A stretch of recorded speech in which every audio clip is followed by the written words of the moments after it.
هي نضالية للموقع الفاو. هي حاليا كل المواقع لا سواء المواقع الإلكترونية لا سواء الجرائد والصحف المكتوبة. هي حاليا كل المناضلين كل الهيئات السياسية والحقوقية والنقابية والجمعوية التي برهنت وبالملموس أكدت وبالملموس على تضامنها المبدئي والمشروط مع عائلة الشهيد ومع الشهيد رفيقنا الغالي علينا دماؤه كمال الحساني. في إطار الجمعية الوطنية لحملة الشهادات المعطلين بالمغرب باسم مكتب الفرع المحلي لجيب عياش وباسم ايضا رفاقي في السكرتاريه الاقليميه لفروع التنسيق الاقليمي بحسيمه يؤكد بالراي العام الاممي والوطني والاقليمي والمحلي ان الشهيد كمال الحساني اغتال على يد او تم اغتياله على يد بلطجية النظام وعلى يد شخص مسخر من طرف النظام لا وطني لا ديمقراطي لا شعبي. هذا الموقف أكدنا عليه في اليوم الأول لاستشهاد الرفيق كمال الحساني ببيان للفرع المحلي. كذلك في سيرورة الأشكال النضالية التي خاضتها الجماهير الشعبية والجمعية الوطنية وكذلك حركة 20 فبراير باعتبار أن الشهيد كمال الحساني شهيد الجمعية الوطنية شهيد الشعب المغربي قاطبة شهيد حركة 20 فبراير وهو عضو في المكتب المحلي لفرع بني بوعياش كان يشغل مهام المستشار ديال المكتب الفرع المحلي لبني بوعياش وهو كذلك عضو مجلس التنسيق الإقليمي لفروع التنسيق الإقليمي وكذلك كان أحد مؤتمري المؤتمر الوطني العاشر. هذا من جهة. أما من جهة أخرى في السيرورة التي يأتي فيها هذا الشكل النضالي يتزامن وحضور عائلة الشهيد إلى محكمة الاستئناف بدعوى من قاضي التحقيق للإدلاء بتصريحاتها أو بكلمتها. نقول أن العدالة أو القضاء في المغرب لا زال تابعا للمخابرات السياسية، لا زال تابعا للداخلية، لا زال تابعا للنظام بشكل عام. لم يقوم بدوره المنوط به، لم يقوم بالدور المنوط به لأنه لم يلتزم الحياد، لم يلتزم الاستقلالية.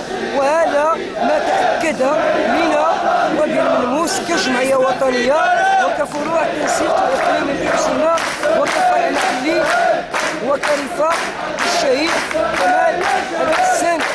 لماذا؟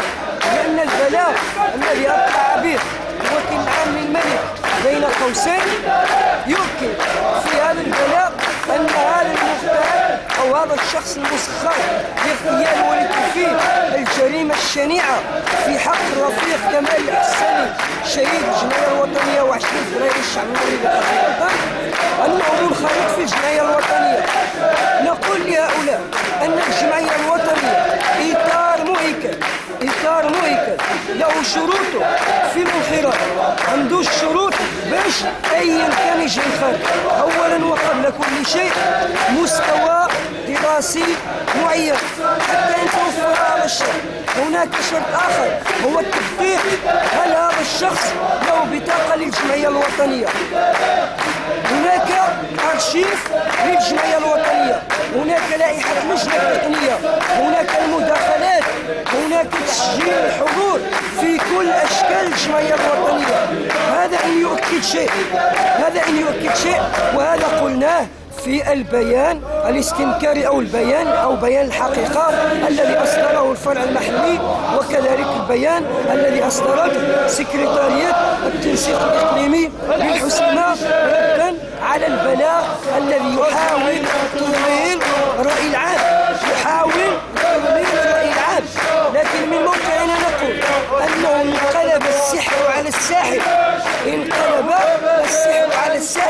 أن البلاغ الذي أطلعه أو أصدره الوكيل العام للملك بين قوسين يؤكد تورط النظام في جريمة اغتيال الرفيق الشهيد كمال الحسن يؤكد تورطه بشكل واضح وبشكل مفتوح بهذا البلاء أقول التافه، لأنه حتى النظام أو مخابراته أو القضاء أبان عن غباوته في هذا البلاء.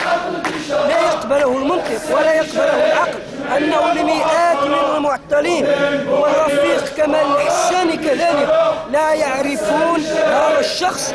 وفي هذا البلاء نتفاجأ ولم نتفاجأ بأنه منخرط في الجمعية الوطنية.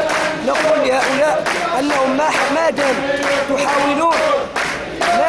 تحاولون شن الحرب على المناضلين وعلى الجمعية الوطنية وعلى مناضلي الشعب المغربي فإن الحرب من موقعنا قد ابتدأت من كل الجهات. لنا فن في النضال، لنا إجابات في هذا المستوى. اليوم تتواجد عائلة الشهيد لمحكمة الاستئناف بدعوى من قاضي التحقيق، والجمعية الوطنية وفروع التنسيق الإقليمي نتواجد أمام هذه المحكمة. وهناك خطوات نقول أنها ستفاجئ هذا النظام الذي أقدم على جريمة شنعاء تنضاف إلى اغتيال الرفيق مصطفى الحمزاوي. لحد الآن لا نعلم أين قدره، لحد الآن لم يحاكم الجنات. تنضاف إلى الجريمة النكراء للشنعاء التي اقترفها النظام بمنطقة الحسيمة، وتحديدا يوم 20 فبراير 5 شهداء 20 فبراير قتلوهم وأعدموهم في مخافة الشرطة. بعد ذلك تم إحراقهم في الوكالة البنكية ولفقوا لهم التهمة بعد الاغتيال. جريمتين في جريمة واحدة. كذلك سيذهبون في نفس النهج وفي نفس الخطوات مع الشهيد كمال الحساني تم اغتياله من طرفهم، وكذلك سائرون في تزييف الحقائق. نقول للرأي العام ونؤكد أنه قسما بدماء الشهيد كمال الحساني ومصطفى الحمزاوي ونجد أدايا وكل شهداء الشعب المغربي أن دم الشهيد لن يذهب هدرا، أن دم الشهيد لن يذهب سدى، وأنه قد اغتالوا شهداء من قبل،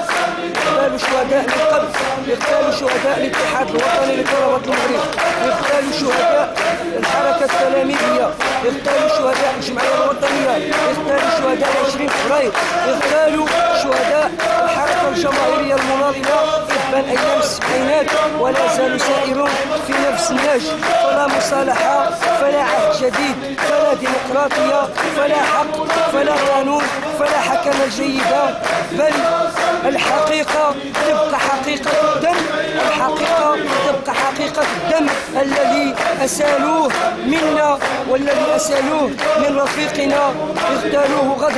اغتالوه غدرا فليتحملوا المسؤولية فيما ستؤول إليه الأوضاع. أن الجمعية الوطنية ستتحمل المسؤولية في الدفاع على قضية الرفيق كمال الحساني. أصبح قضية الشهيد كمال الحساني أصبح قضية تنضاف إلى قضايا التي يدافع ويناضل من أجلها الشعب المغربي. وخير إكرام له من يكرم الشهيد يتبع خطأ. خير إكرام له هو أن ننهج سيره وأن نحقق ما كان يطمح إليه، إلى تحقيق العدالة، تحقيق الكرامة، تحقيق المساواة، وكذلك كل المطالب التي ترفعها الجمعية الوطنية وعامة الشعب المغربي. عاش كمال الحساني دماء في عيوننا، عاش كل شهداء الشعب المغربي. قناعة راسخة في مناضلي هذا الشعب، والمجد والخلود لكل الشهداء، والخزي والعار لمن ارتد وخان، والخزي والعار لهذا النظام الذي أضاف جريمة شنعاء إلى الجرائم التي ارتكبها من ذي قبل. وتحيا نضالية ونحيي الموقع من جديد عاليا، كما نتضامن معه في الاستفزاز الذي تعرض له من طرف أجهزة القمع الطبقية. إبان هذا الأسبوع نقول له مزيدا من الصمود، مزيدا من التحية. التحية، مزيدا من الثبات على المبدأ، مزيدا من السير على درب الشهيد كمال الحسني.